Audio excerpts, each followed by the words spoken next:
దాన్ని తెచ్చేసి మా పరువు తీసి మొత్తం తిన్నప్పుడు ఎందుకు ఎంత ఆర్డర్ పెట్టాలి? ఊర్లో తలెత్తుకొని తిరగలేము మేము. రోజు బయట ఆర్డర్ పెట్టుకోవడమేనా?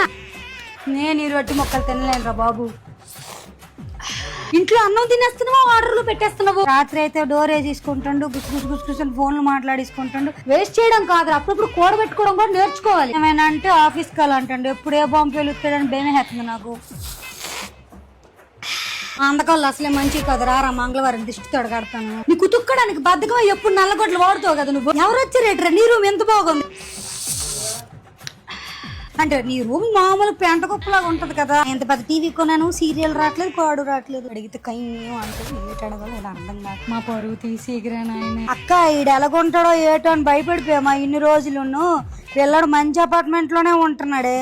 ఈడేఎస్బిఎల్ అపార్ట్మెంట్ లో walking space, gym, super market అన్ని ఉన్నాయా బాబు.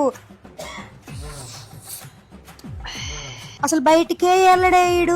ఏమైనా కావాలంటే కిందకి వెళ్తాడు, ఇలా వచ్చేస్తాడు వెంటనే. అన్ని పనులు అపార్ట్మెంట్ లోపల అయిపోతున్నాయి. వీడికి తెలివైనోడు ఈడు ఫస్ట్ నుంచి.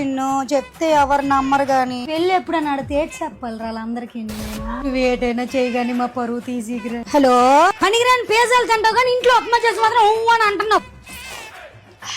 మొక్కేమైనా పెట్టేవేట్రా నాకు తెలియకుండా.